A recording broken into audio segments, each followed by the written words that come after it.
Hello everyone, this is Moshe, the Electric Israeli. Thank you for joining my channel. If you are new, please subscribe and help me change the world one electric car at a time. Thank you to those who are my patrons. Your support is appreciated.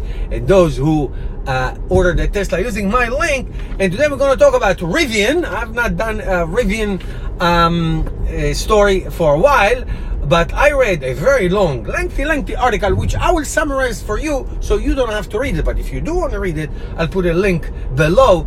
An article in the New York Times. I read it this morning, actually, written by reporter Nelson Schwartz. A really long interview and an article with Rivian CEO RJ Scaringe, talking about basically the future of Rivian. First of all, before I tell you about the article, Rivian, I love Rivian. Rivian reminds me of what Tesla used to be at the beginning.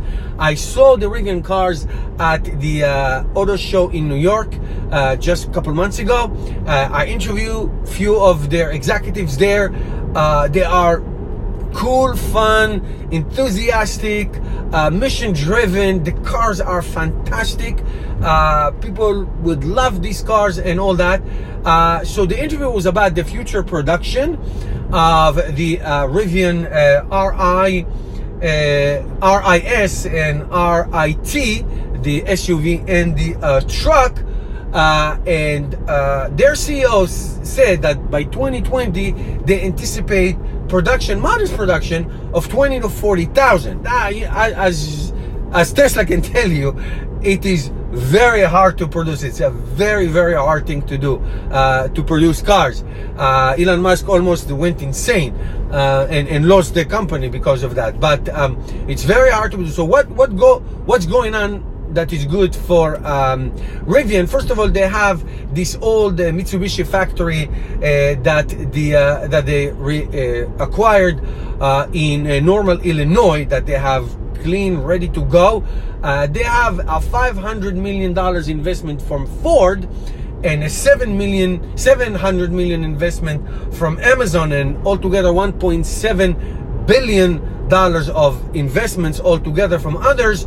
And I can understand Ford, who will just leapfrog in front of everybody using Rivian technology, especially their skateboard battery system, to do their future F-150 electric. That is a fantastic idea.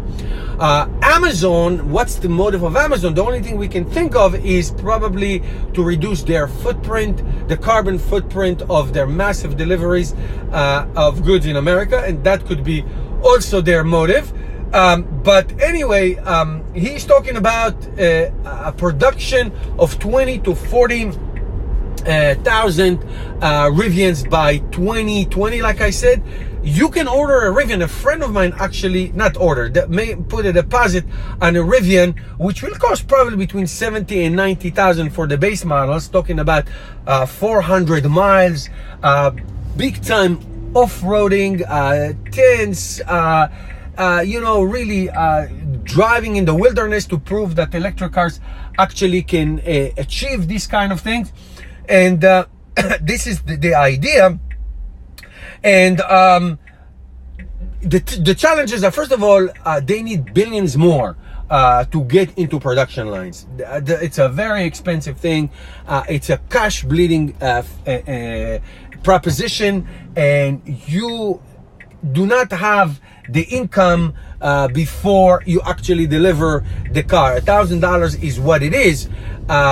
You have to produce the car, then deliver them, and then receive the money. So you need a lot of investors. They do have, like I said, 1.7 billion, but you need many more billions, which I don't think they should have issues raising, because we all know that electrification of vehicles is what's going to happen much sooner. I mean, it's already happening now, but in big productions and in big, buying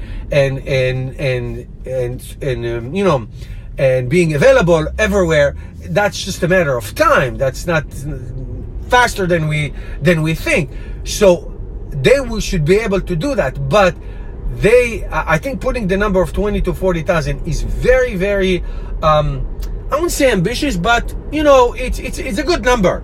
20 to 40,000 is a big difference. So it's a big number, but it's a good number. It's a good number, and if you have the production line honed down, and if you have the proper investment and cash availability, you can do that. You can do that, and I think they do that. Rivian, again, Rivian is awesome. Rivian is absolutely awesome. I love them, and hopefully they will be able to do that.